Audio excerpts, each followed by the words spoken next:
Welcome everybody this morning. Today you've just joined us on the Recruiting in Construction webinar, but a little bit of a misnomer because we've got people that are coming in from the engineering industry. We've got a lot of our architecture partners on the line, subcontractors, and so the conversation we're going to be having this morning is ubiquitous, if you will, around a number of different industries in the AEC space. So we're excited about that. On the line is all of us from Titus Talent. We kind of grew up in the through recruiting, and now we lead recruiting teams at Titus. My name is Kris, and Kris Hamilton. My background is I went and got a master's in construction science, worked out in the field with a team called J.E. Dunn. It was a good experience. But at the end of the day, long story short, I loved people more than I did change orders, submittals, RFIs. So flash forward years later, and I get to be a part of this amazing team. So I'm gonna do some introductions. And this is the stash that I think you guys kept hearing about. So this is not a webinar about Andy Campbell's mustache, but you will see he's quite different this morning. So he shaved it for us. So thank you, Andy. You're welcome. Let them go ahead and do their own quick introductions, and then we'll dive into the format for today. Yeah, I'm Andy Campbell. I'm a director of sales with Titus in Milwaukee. I've been with Titus for 5 years now, and happy to share some knowledge with everyone today. Thanks for joining. Awesome. I'm Sierra Fletcher. I've been with Titus for a little over 6 years now, and like Kris said, started out in recruiting and now head up our construction team. I live out in Oregon. All right, and you guys already know Kris, who has been doing an excellent job moderating and presenting so far. My name is Ben White. I've been in recruiting for 10 years. The last 4 of it with Titus. Started in the recruiting space. Now I manage the Milwaukee team. So I'm a director of talent services here in Milwaukee. I'm excited to be a part of this and talk a little bit construction today, and like Kris said, also perhaps a little bit of architecture in there as well. Okay. That's great. So the format for today is actually, and Ben, why don't you go into a little bit about how, before we go into the format, how they can actually enjoy and join in the conversation. Yeah, thanks, Kris. So this is meant to be interactive. We have some things we want to cover. We've got some important takeaways, some stats, some research that we've done, and some information we want to share. But we want to hear from you too. So if you have questions, feel free to fire them in live. We'll answer them as they come in, or we'll save them for the second part of this, which is really meant to be an interactive, an interactive space. But feel free to look below. You'll see a little place where you can, click chat, send the questions in, and we'll catalog or answer them live. Okay, awesome. So the agenda today, the format is that we're going to hit some of these different perspectives within that recruitment, right? What location, technology, workforce trends, post-COVID-19 shifts. All of this obviously coming from a recruitment perspective. Okay, some of these are going to be, we're going to just hit them really quickly, lay a baseline. So some of you on the line will be like, wow, that's an obvious statement. Well, it's meant to be obvious. We're going to dive deeper in. So what you'll find, stay with us. We're going to hit it really quickly. Then we're going to go back to each topic and dive deep into it. So you'll get a little bit of a format of what we're doing. There's going to be a real strong theme in this entire event of recruitment marketing, really how do you understand and appeal to your target market. So again, stay with us. It's going to be some exciting stuff. So as we transition, you'll see some stats into it. I think we're going to first jump into location and how that really affects recruitment marketing. Again, we'll go into deeper dive into this, but we're just going to hit it real quickly. So. Yeah, so this is really interesting, and it's one of the things that I think, even if you're not in these cities, it does impact you. But about 20% of U.S. construction occurs within New York City, Dallas, Houston, Los Angeles, and D.C. That's a big number.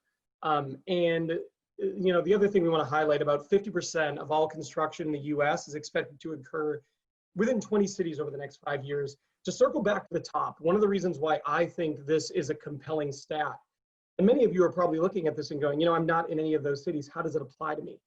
But one of the things that's pretty prevalent in any market and where there's a shortage of talent is the attempt to relocate people. So let's say you're not in New York City, you're not in Dallas, you're not in Houston. What if you're in Austin? that is prime for picking for people from Dallas or Houston try to relocate and steal your people out. So I think it's important. I've had construction clients tell me, Ben, I'm open to anywhere in the US. Just because you're not in one of these cities doesn't mean that you're not at risk of one of these other companies coming and trying to poach your people, which, you know, is, again, to me, it's an interesting stat when you look at the war on talent. Yeah, and I'll jump in and just say, you know, to echo Ben, there are some cities that have major talent shortages, so they are coming after the bigger cities for talent. Seattle, Denver, Austin, as Ben mentioned, San Antonio, these are cities that are booming. Nashville in the construction, and they do not have enough people there to fill all their jobs. So a lot of relocations happening, and a lot of unique strategies as far as recruiting and making opportunities interesting for candidates within those markets as well. Awesome. Okay. We are going to be talking about as well the technology piece, how companies are using technology to really attract, hire, and engage their talent. And so obviously this is a bit of a no-brainer, especially where we are and millennials coming into the marketplace, and there being this kind of like huge passing of the baton in generations. So I think that's going to be a really key important piece that we're going to dive into. How are we leveraging technology not only on the job site, but how do we change the perception that this is no longer, well, not maybe no longer, but it is not only a blue collar industry. You can get into this and be really interacting with some progressive frontline technology within construction. So that's something that we're going to be diving deep into as we really move towards really what are some solutions and takeaways from this webinar. Yeah, and focusing too on that gap, the experience to technology gap. A lot of the newer candidates coming into the market are very experienced on the technology side and very trained up, but a lot of the more experienced individuals out in the field especially are not as trained up on the technology side. So how are you pairing those two together? How are you creating strong project teams? What are you doing as far as, you know, work together strategies so that that gap can be bridged? Yeah, I agree. You know, you mentioned that the talent shortage is real, you know, so how do you go about using technology to attract talent, but also using technology to, you know, engage your existing talent and retain your existing talent? So, you know, construction or, you know, otherwise, I think we can all agree that your people are your most important asset. They're also often one of your most expensive assets, and you know, hiring is difficult. And so how can you use technology to improve your hiring process, to improve your onboarding process, to improve your retention strategies? And we use a tool called Predictive Index. And you know, I've rarely talked to hiring managers that have said hiring is easy. You know, I think we can all agree it's pretty hard. And if you're a hiring manager and you're, you know, if this is your process, you say, you know, we have, you know, 3 rounds of interviews. First, there's an interview with one person, then another person, then maybe a panel. If you're not using technology at all, and you're just using your, you know, collective agreement on, yes, we like this person or we don't, that gut instinct, you know, they interviewed really well, we're just going to hire them because we all agreed we like this person.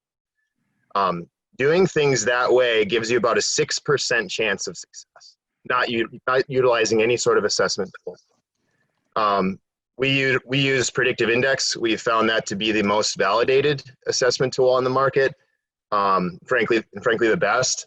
And that, you know, using an assessment tool like that in your hiring process, it's a 12-minute assessment and it instantly increases your chances from 6% to 58%. So, you know, also, how can you use that tool to onboard your people? What kind of, you know, management strategies or relationship guides that Titus can provide, or Predictive Index can provide your companies along the lines of technology, but, you know, what kind of retention strategies or coaching guides as well. So there's a lot to a tool like Predictive Index outside of just using it for hiring, but using it to retain your talent and make sure you're not losing your people to, you know, other companies. Yeah. No, thanks, Andy. And you guys, what we're going to do is, again, Andy's bringing up some really, really good topics. We're going to dive deep into that. whether it's the Predictive Index or whatever tool you want to use, we just recommend that you guys have one, so thanks for that. The next we're going to highlight here on this time is our workforce trends. Ben, do you want to take that? Yeah, this is a really interesting topic to me. If you look at the makeup of the average construction company in America right now, this pie makes up that makeup. So the orange here is millennials, right? And if you look beyond that, that's boomers and Gen X. So people born between 1960 and 1979. And right now, it's close to a 50-50 split. What's interesting about this is when you look at the average duration, these different groups stay at a company, there's a pretty significant delta. We'll talk about that. I think we have it on the next slide. Kris, do you want to go there? Yeah, I will. So I'm going to circle back to that. Retention is really important, right? Nobody wants to lose good people. You hire, it is hard to hire, it is hard to train, it is hard to retain. But one of the things that you've got to do is kind of cater your approach to the different groups of people. So we have here in the slides, and we'll go through this pretty quickly, but the main point here is that different groups of people are going to value different things. So when it comes to hiring people and pitching your organization, what's exciting? What do you have to offer them outside of a paycheck? Security is important to baby boomers. Gen X, they're looking for significance. They want to make an impact. They want to have significant scope at your organization. Then you go down to millennials and you look at freedom, right? Freedom, flexibility. How do you even offer that given your industry, given the work you do? Is it possible, and how do you kind of leverage that to bring in good incoming talent? And then Gen Z. So these are the next wave. So the first Gen Z construction people should probably be hitting your organization now and heavily over the next decade or so, and they want purpose. So how do you do that? I think what's really interesting here is you go from baby boomers to Gen Z. There's such an interesting journey, and how you keep these people engaged, how you keep them captivated, and how you motivate them. I love this stat. So we're going to look at the average tenure, how long people stay at your organization. And this should give all of you some pause, because it just gets more and more negative from a retention standpoint. When you look at baby boomers, and they make up about half of your workforce, 7 years. I think most of you on the line would look at that and go, okay, if I hire someone today and I can keep them till 2027, I feel pretty good about that. And that is great. That's going to beat average trends today. But as you go down, it gets worse and worse. And you look at Gen Z, you're looking at 1 year. So we'll talk a little bit more about this. How can you retain people? How can you keep them motivated to stay with your organization? But I think the one takeaway from this slide is that we are trending in the wrong direction, and that's only going to make things more challenging from a recruitment and retention standpoint in construction. I might add too, Ben, that's good, that the framework by which your hiring managers are having to look at job hoppers, right? No one likes a job hopper, especially within construction, right? And so this is going to be a really crucial piece of information to, if they're kind of an older generation or someone who's got that embedded mind while they just hop from job to job. We know what that looks like if there's just this unrest and they're not really satisfied, and they're, but at the same time, we've got to really understand, well, what generation, what's important to them, and we have to really create space for that. So it's just a different framework of looking at what does hiring look like depending on the generation and the time to come. So that's a great point, Kris, because you look at this and you see a millennial, their average time at an organization is 2 years. So when you look at someone's resume, I've had hiring managers say 4 years, bit of a job hopper. And I'm like, no, that's actually, they're doubling the average at which their age group is staying at an employer. So it's a really good point, and just kind of reframing your mindset, as you start to see these shifts. Yeah, that's great.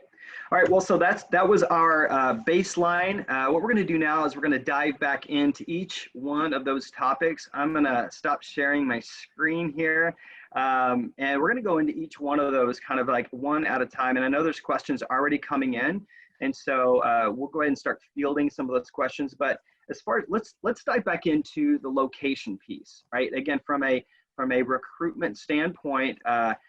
What, it could be relocation, it could be how do you highlight a specific area, but let's get a bit more in depth about that. I think, Ben, you had a lot of experience and a lot of thoughts around what are we doing right now to really move the needle on where location is, even if they're not in some of those key cities that we just mentioned. Yeah, it's really interesting. I think step one is being aware, right? Knowing that you're not just competing in your city, but you might be competing for talent, in a city 2 states over, right? I had a client, and they were looking at putting a facility in Nevada. There's a lot of construction going on in Nevada. There's a lot of growth. When you look at Tesla growing in there, and just some of the building that's occurring, they're looking at surrounding markets, right? They're eyeing Phoenix. And if you have a GC and you're in Phoenix, and you think, okay, well, we've got a pretty good brand in our market, we feel confident. It is still very possible that you find yourself competing with these emerging markets as they look to bring in talent that doesn't exist in their geography currently. So for me, one of the things that I think is really important is just being aware of it, not getting too comfortable with your talent, knowing, hey, our people are happy here. We've got the best show in town. They're not going to leave for one of our competitors. But it's not just your competitors you're dealing with. You're talking about emerging companies, people building in spaces and cities that are starting to grow and have more control. I think that's a really important thing to be aware of. Yeah. Yeah, definitely. Something I think Andy brought up is how can you set up a culture and an environment where working remotely is okay, even if it's some of the time, especially in construction, where it's very much, we've gone from this parking lot culture to being on job sites to now, well, we can do things remotely. How do we balance that and market that to our incoming, class of employees so that they want to join up, even in a talent shortage market? We have to make it interesting for them so that they choose you first as an employer. That's really good. I mean, speaking of the remote, maybe that just is a good transition into the technology piece, right? From a technology standpoint, how are you utilizing technology from a recruitment, from a experience standpoint, and then also you can't recruit what you can't highlight what you don't have, right? I mean, how many construction companies are just stuck in the 80s or the 90s, right? And if that's you, that's okay. Well, there's room to grow, right? Everything from, using BIM or iPads or drones. There's a lot of different type of things you can start moving towards, but that's what's attractive to the new market right now, is that, hey, are you at least moving in that right direction? You don't have to be the tip of the spear, but on technology, allows you to do a lot more things, maybe not 100% remote, but you've got this, remote kind of on-site blend where they really can, because the new generation doesn't care about work-life balance. They want work-life blend, right? They want to just say, hey, I'll work at 8 at night if I need to, as long as I can take a 2-hour break in the middle of the day, I can get my stuff done, right? So we have to think about it from that perspective. Technology really allows us to do something like that. Yeah, and Kris, we just had a question come in over the Q&A just about hiring that remote workforce, and how do you even interview on board remotely? How are you introducing them to job sites remotely? So I'll open it up to the panel on this, but I think, technology is a huge factor there too. Great question. Yeah.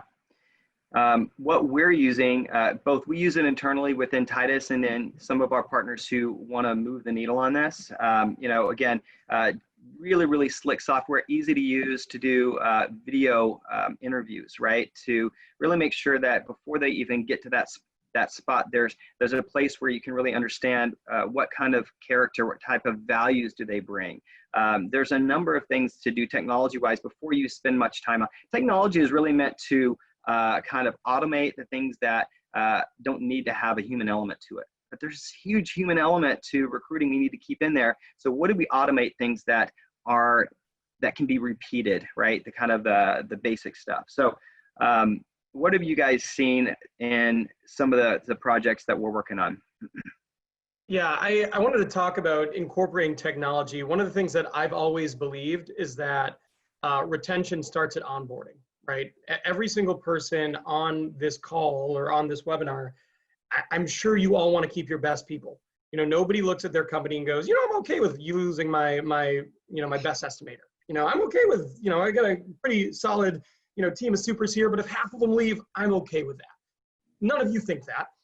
So one of the things that I think is really interesting, and we use this with our partners, we use it internally, but through extension, we actually help our partners use PI as an onboarding tool.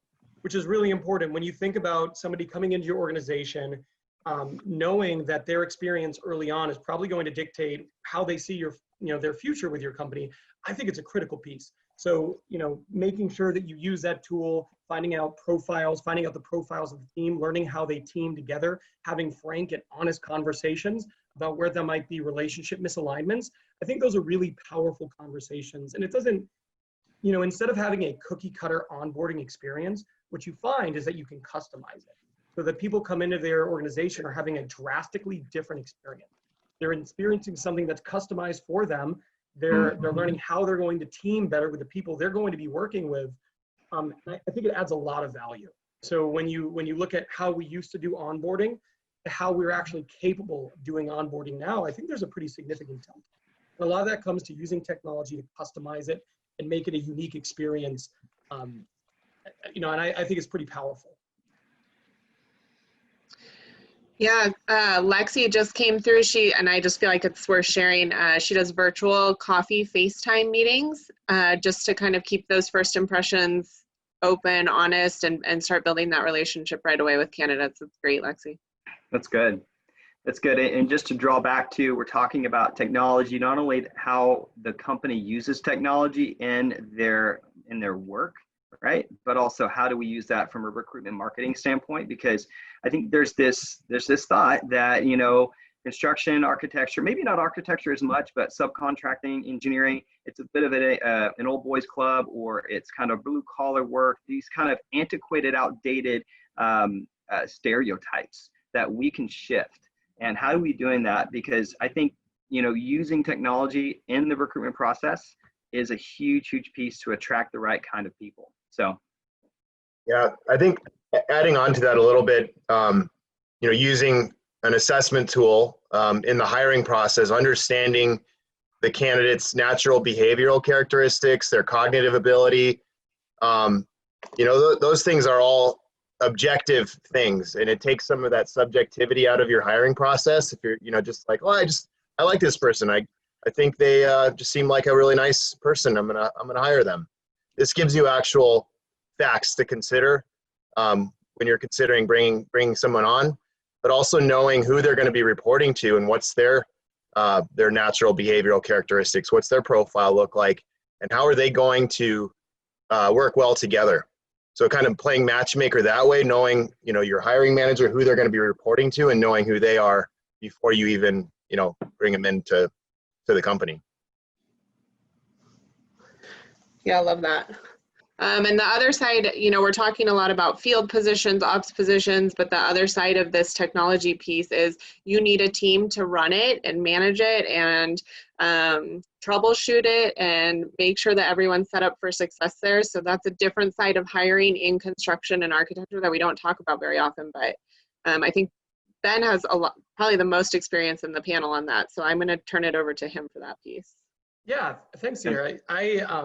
I find it so interesting. One of the, as I was kind of digging through and preparing for this, which I decided to do just to make it different from some of the other stuff I do, I actually prep, was I found that 60% of construction companies have like an IT department, right? They have that type of talent, that talent on staff, or R&D departments, right? So, what does that mean? It means 40% of companies don't, which is so interesting to me. As you start to grow and expand, they're trending towards that more of these companies are going to need these people.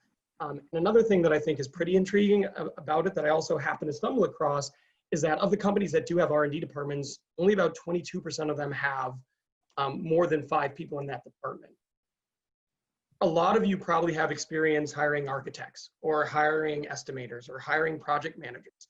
But how many of you have significant experience hiring front-end developers or security architects, people who protect your intellectual property online? It's really neat because it's going to be an emerging hiring need in construction.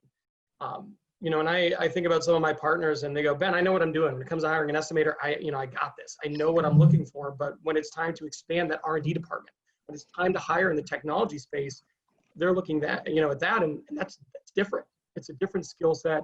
It's a different area. You're talking about different schools that might be pushing out this type of talent. And there's just different needs and expectations of the people actually in the space.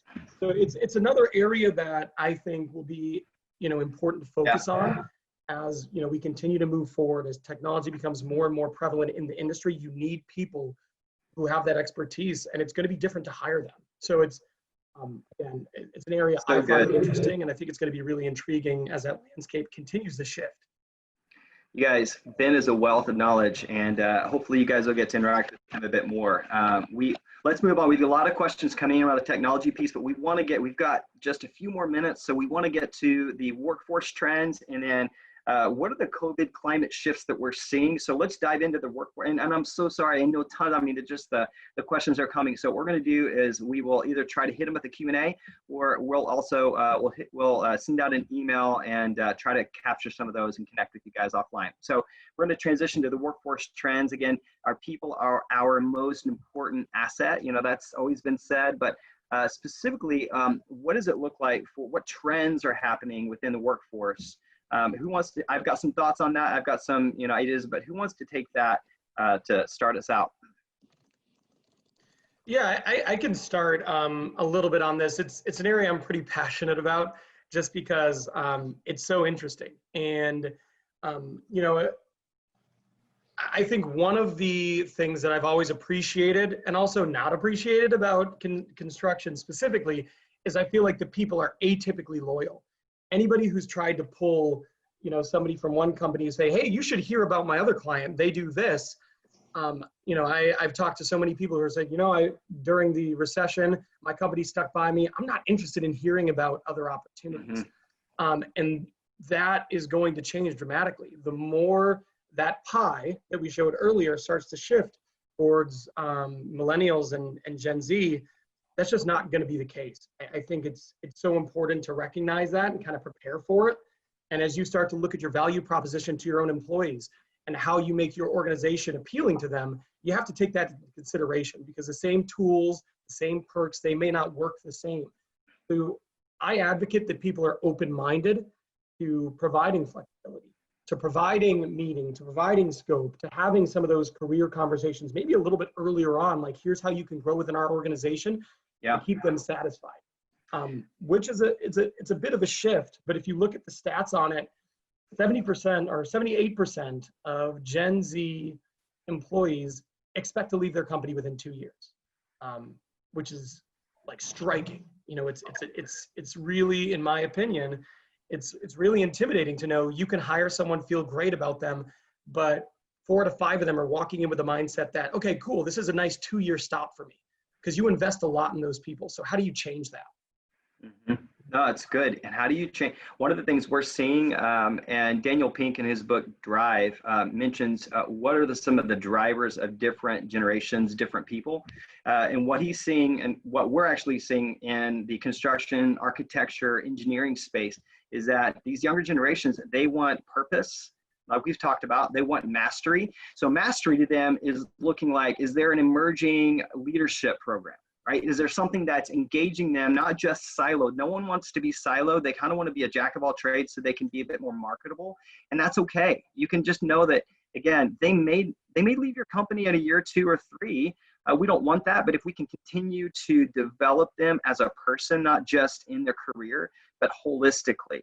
What we're seeing is that people want to be masters of kind of their life. And that sounds silly to say, but if we can create a program, if your company can create some type of leadership development, emerging leader program, that's game changers right now. Also want to mention, before I forget about it, the veteran piece. So there's a shift right now that you guys already probably are in touch with, but there's a huge untapped resource of veterans coming out of the military, right? And they may not have the specific experience, right, where they've been doing pre-con or estimating work, but they've got the character, the drive, the quality, they've got all the soft skills, and they're quick to learn, right? Because they've had responsibility, they've had to be adaptable, they have had to shift really, really quickly. And so, one program that we're a huge advocate of is helmets to hard hats. So if you guys don't know what that is, check it out, go there. It's a huge untapped resource of really how they're transitioning and re-careering, as they call it, veterans into the construction space. So helmets to hard hats is a great place and a great pool for workforce. Yeah, for sure. And Kris, with that piece too, I think it's worth noting that there is a gap coming. We have a wave of retirees coming along, and there's a mindset shift that's happening in the construction architecture space right now. You don't have to have 15 years on $50 million plus projects to be really effective and good at your job. And so it's important to note that a lot of new game changers and A players are coming in from different spaces, different markets, and they have different levels of experience. And it really just advances your organization and increases the diversity within the space. Yeah, definitely. All right, should we move on? We have, again, we're trying to honor everyone's time. We've got about 12 minutes before we want to wrap this one up. So, gosh, I'm seeing more questions come in, but let's move on to COVID. And so what I mean by that is, let's move on to what are some of the shifts that we're seeing.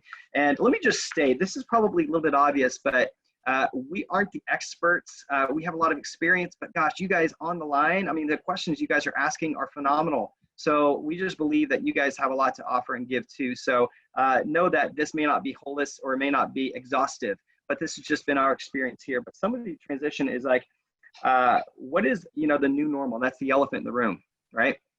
What is the new normal? I kind of hate that phrase right now. It's kind of like the other phrase that was so overused was that in these uncertain times, but like was a movie trailer. But now it's a new normal. And so it is true, right? What is that new normal? And how are we going to change? What are some of the things to think about within the construction space? This is such an awesome topic. And one of the things I've seen really early on is hesitancy to make a move, right? Mm-hmm. So we're seeing candidates say, yeah, I will, I'll take the interview. And then they go there, and then you have this connection, and they go, I'm just not sure I'm ready to move. My company's been with me a long time. I don't want to be, I don't want to be the last person to join this organization in case they need to start looking at, okay, we need to make some cuts. So from a recruitment standpoint, I think it's thrown us all for a loop in many ways, but that is one of the ways that I think has been most challenging from a hiring perspective. You get people that normally, had we, a year ago today, they would be accepting that offer, but now they have paused.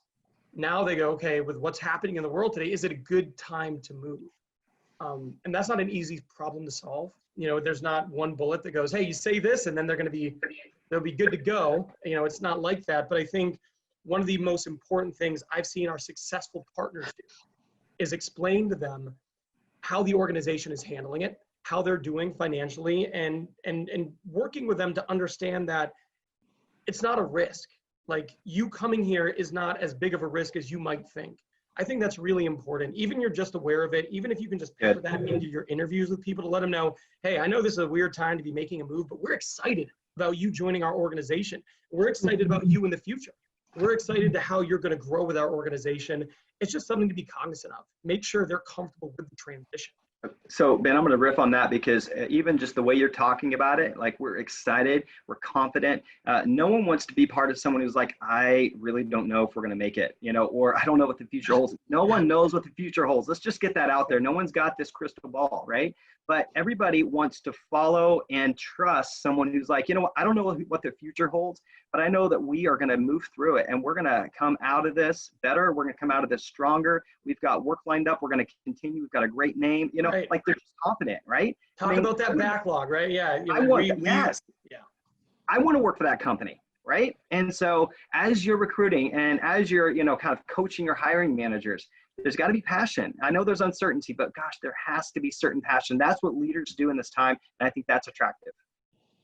Yeah, I'll jump in. A question that I've been getting a lot from clients lately is, you guys must be really busy right now with unemployment so high, and yes, we've seen a spike in unemployment. Accessibility to talent has increased for that reason. So, but I will say that regardless of how high or low unemployment is, our clients still want the top performers. So some of our some of our clients who used to rely on post and pray recruiting, where they could just post their jobs and get, lots of applicants. I've talked to a lot of hiring managers that have told me how much time they've wasted lately just on poor interviews, on people who are underqualified, and they're still coming to us saying, I want the top performers. I want the top 10 percenters. So, the unemployment really hasn't changed that for us. And so I've seen a lot of clients that have to get aggressive with their recruitment strategies, and how are you going about attracting passive candidates to your organization? So that's a shift I've seen due to COVID too. Yeah, for sure. And I think it's probably worth noting that with the layoffs like Andy's talking about, there has been a shift in mindset among employers, that the pendulum's swinging back and that it's an employer market now, and you want to position yourself to find the best of the job seekers and of the people who are still currently employed. So I think we would advise, and the panel can correct me if I'm wrong, but we would advise that you still need to make yourself marketable. You still need to make your offer strong. 100%. Don't lowball, don't rely on people just needing work right now, because if you want the best, you still have to position yourself as the best. I love that you said that, Sierra. I totally agree. And I think the panel, I think we all agree on this, but when it comes to like lowballing a candidate, because I have seen some people online talking about that candidate saying, hey, I received this lowball offer and I don't know if I should take it because it's because I do need the work right now.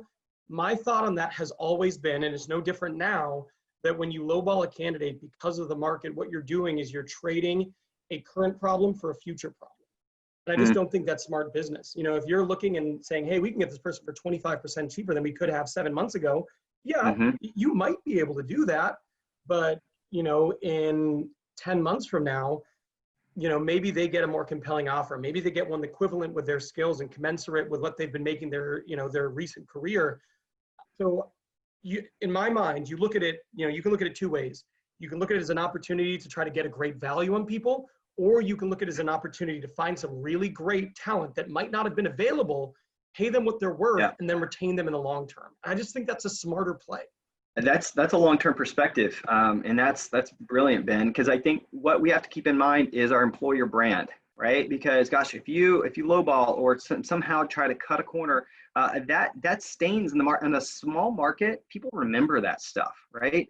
And so really understanding that, okay, we have to protect our employment brand and treat people the way that we want to be treated. So that golden rule is really, it's kind of a no-brainer, right? But just doing that in this time is super, super important. All right, we've got just a few minutes left, and we've got tons of different, let me look here. We've got some questions coming up. Really quick. Yeah, go I ahead. know Lexi had asked a question a while ago, so I just want to make sure that I address that. Lexi, I sent you a message. She asked about ATS systems. So if people want to chime in too, or put it in the chat, you can send it to the panelists. We'll call it out. But I worked a lot with iCIMS, especially within construction. But there are other really good ones too. Bullhorn is really good. Bamboo HR is really good. There are a bunch depending on what your goals are, how interactive your hiring managers are with your ATS. And so we can talk through all of that too and make some recommendations based on that. It's a little different, if it's just HR using it, or if the hiring managers, not just HR, but if HR is using it or hiring managers are getting involved, and how you can make it more user-friendly for everyone to use.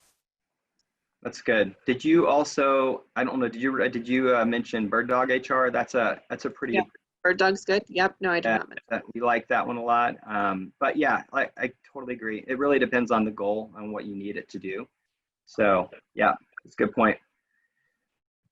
Okay, some other questions coming in. Gosh, how do we choose here? I think there's a question around it sounds like you guys are really doubling down on employment branding and marketing, and I like that. Tell me about how you're able to help hiring managers that maybe don't see that. All right, so part of it is, the proof is in the pudding sometimes, so there has to be a little bit of a case study. If the culture of yours isn't very much in that way, where they're candidate focused, kind of recruitment marketing focused, do a case study and really make sure that you can actually present it to the hiring manager or to the executive team. But to be honest, if there's an executive team that's really not interested in marketing in that way, that's where the industry has been, and that's definitely where it's going. So we're going to continue to see millennials, Gen Z numbers go up over time. And that's exactly, we're all used to it, right? We're all used to making a snap decision based on how something looks and feels, on our iPhone. So that's going to be a really important piece moving forward. All right, we've got just a few more questions. Go for it. Do you mind if I jump in, Kris? I see a really interesting one that applies to like the duration that candidates stay. So I think the question is, do you expect those Gen Z and millennial numbers to go up over time, right? So we look at the graph and the data that we showed you, and it was 1 year and I believe 2 years respectively. And that's a great question. And I think, you can only speculate on that, right? I think we have a pretty good amount of data with millennials though. When you look at the age range of millennials, I think where it's at right now is where it's going to be. And sure, as they continue to progress in their career, might it shift up slightly? Perhaps, but I don't think you're ever going to get to that baby boomer average. You're never going to get to that 7 years. If you're at, 2 years, could you get to 3 or 4? Yeah. But I don't think you ever see it get that high. As far as Gen Z, that's still so new that it's hard to say. I have to imagine, but I would kind of expect it to kind of get up to millennial numbers. So look for that 2 to 3 years, which sounds still very short, but it's a lot better than 1 year. But that's a great question. Yeah, that's good. There was a question on Predictive Index that I'd like to take. It says, how do you use Predictive Index, or when do you use Predictive Index during the hiring process? Good question. And I think with what we do, especially with passive candidate recruitment, it's important for us to really sell a candidate on an opportunity, that we have to be really good at highlighting those things about our clients that are appealing, the value proposition that they have, what's sexy about their company. Why would someone who's working and happy where they're at want to leave their company and come work for you? So having a strong value proposition, a strong web page, especially appealing to these millennials or younger generations, the first thing that they're going to do when they're looking into your company is look up your website. And if you don't have it going on, they're not even going to be interested. They're going to move on. So I think, that's an important part of our process, is selling a candidate on a truly superior opportunity. And once we have them leaning in and we've got their interest enough that they say, yes, I would like to move forward, what's the next step? That's when we insert the Predictive Index assessment and say, okay, great, here's the first step. This assessment takes about 10 minutes to take, and we'll be able to share your results with you. And now you've got a lot more information to consider when you're interviewing that candidate, or even questions that you can tailor to potential concerns that you might have based on their results. So there's some things within the platform that you can see if they have a low extroversion trait or a low attention to detail, that you could address questions around some of those misalignments or potential concerns that you might have about that candidate, which just makes you much stronger in the hiring process. So I think that's probably the most appropriate time to insert that assessment into your hiring process. That's good. That's good. Well, listen, gosh, the questions keep coming. We're at the kind of the 45-minute window mark. We're going to go ahead and answer some of the questions. We'll reach out to you guys via email. We can send out the deck. Thank you so much. Again, we just were able to go through, location, how's technology changing within recruiting perspective? What are the workforce trends? And then, now that COVID is here, what does that mean for us? So thanks for letting us just dive in a little bit deeper on all of these issues. Again, we'll send out an email just to connect with you guys. I know that all these questions coming in, we love it. We want to make sure and give some time back to you in your busy day. So again, thank you so much. Have an awesome day. And hey, be on the lookout. We'll probably do something like this again. And we'll send out the recording as well. All right. Thanks, guys. Thanks, guys. See ya. Thank you. I actually do love that question from Carrie, though.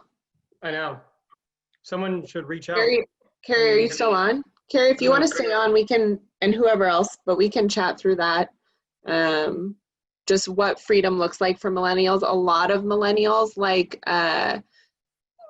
Ben and not myself. No, a lot of millennials like to be able to work on their schedule, so they don't want to have to be in an office from 7 to 4 or whatever. They want to be able to log in late at night and work. They want to be able to work from a coffee shop when they need to, or whatever, or leave early to take their kids to a soccer game, which isn't very relevant right now. But those are all like the freedoms that we're talking about when we say they're looking for freedom. Ben, you want to expand on that?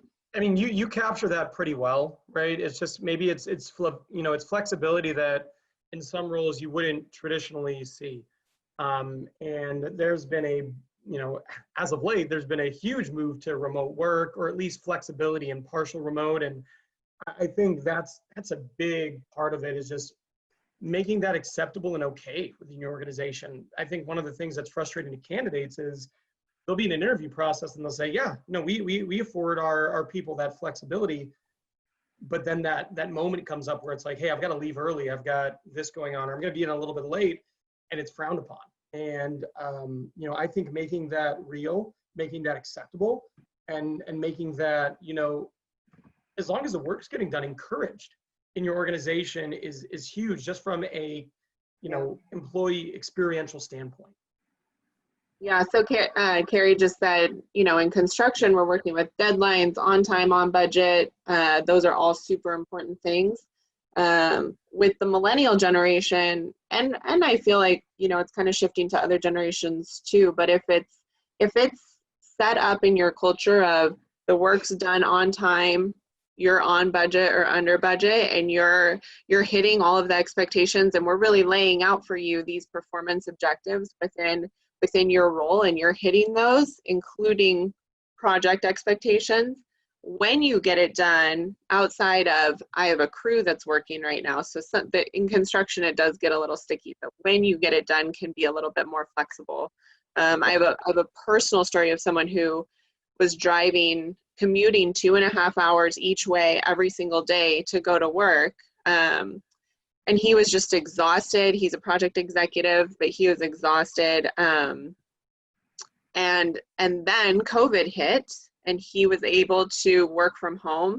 And most recently, in his most recent review, the executive team was so impressed with how much more efficient he is, and how much more work he's able to get done, and how much more engaged he is, because he's not, driving 5 hours every single day. He's getting his work done. He's going on site when he needs to, but outside of that, he's way more effective. I think that's one of the interesting things that a lot of companies across all industries have learned a little bit in this last 6 months or so. I have clients who told me, yeah, we could never do the remote thing. They were forced into it, at least partially, yeah. And they're surprised that, hey, the bus is still driving. Things are still happening here. And I know it's not easy, especially if some people where it's just not a possibility for their role. Like there's just not much you can do about it. And that can be challenging, but I think, when you look at the roles, there are certain roles in which flexibility is possible. And there are certain ones where, people can't, but if you're transparent, honest about that, you can make a case for the why. I have seen it where people kind of get it, and they understand.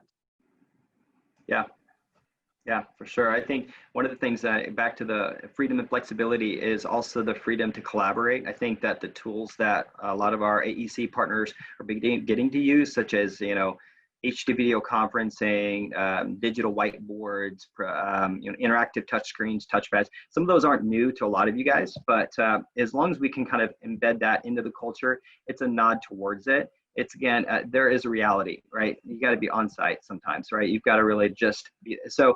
But it's at least moving in that direction that I think is going to offer millennials, especially if you add other things as far as purpose and training and development, all that kind of stuff that matters to them.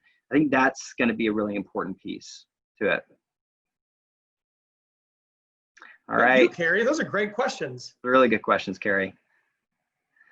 All right. Well, listen, we'll follow up, and Carrie and others, we'll just follow up offline if there are other questions. Again, thanks so much for jumping on. All right, you guys, have a great day. Bye. Thanks, guys. Bye.